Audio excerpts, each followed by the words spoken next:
Senhoras senadoras, senhores senadores, telespectadores, ouvintes. Esta semana, presidente, começou triste para todos nós.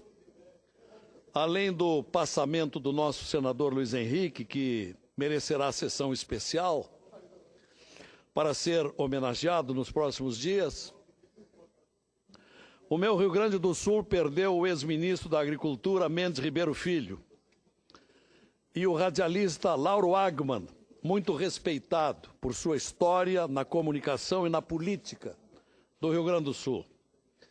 Infelizmente, não pude me manifestar ontem aqui sobre estas perdas, porque estava presidindo a sessão no plenário.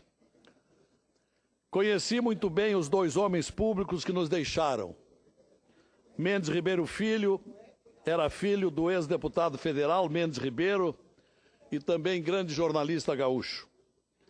Ribeiro Filho ingressou no PMDB em 1974, sendo eleito em 82, vereador em Porto Alegre, secretário estadual da Justiça, ainda muito jovem, no então governo Jair Soares. Foi deputado estadual e depois federal, de onde foi chamado para o Ministério da Agricultura entre 2011 e 2013. No início do ano passado, Mendes Ribeiro Filho se afastou por causa da doença, deixando a vida pública. Meu amigo pessoal, político competente, Ribeiro Filho se caracterizava pela cordialidade e pelo bom relacionamento com todos. Tinha um espírito conciliador, de agregação, de fortes princípios democráticos e profundo amor pelo Rio Grande do Sul.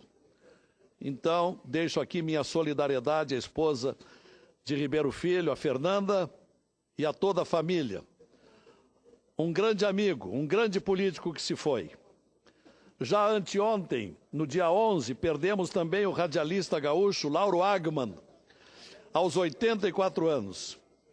Lauro Agman foi conhecido como a voz do repórter Esso, gaúcho, entre os anos de 1950 e 1964. 14 anos de liderança absoluta nos horários daquele conceituado noticiário de rádio. Mas a história de Lauro Agman é muito mais ampla.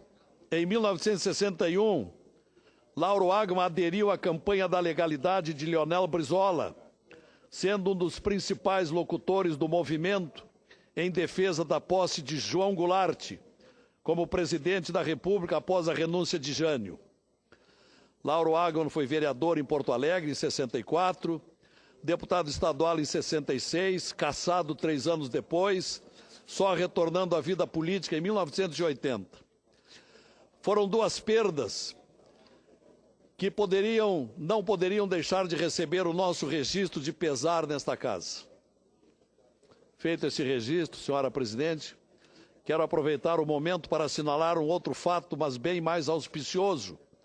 O encontro de ontem com o presidente da Confederação Nacional dos Municípios, Paulo Ziolkowski, com o presidente do Senado Federal, Renan Calheiros, e inúmeros outros senadores que estiveram junto. Na oportunidade, o presidente Renan disse que a casa está aberta aos apelos dos municipalistas e informou que deverá ser instalada uma comissão destinada a tratar de questões relacionadas ao Pacto Federativo. É preciso rever o tão propalado Pacto Federativo, senhora presidente, que não passa hoje de uma ficção na vida prática do Brasil, pois no sistema que vivemos de presidencialismo imperial, inexiste a dispersão de recursos que possa permitir autonomia administrativa a municípios e estados brasileiros.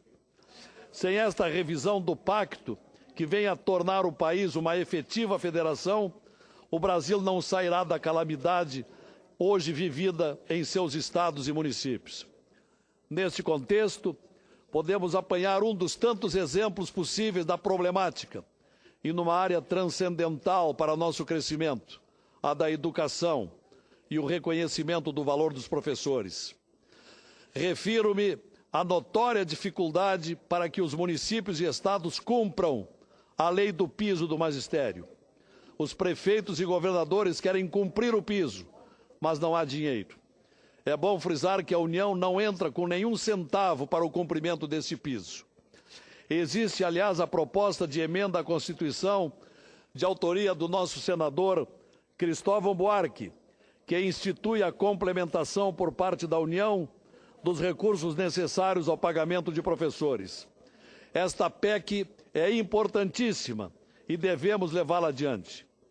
Além disso, a Confederação dos Municípios defende a necessidade de aprovação de texto que impeça a União de criar despesas para estados e municípios, sem a respectiva fonte de custeio apontada.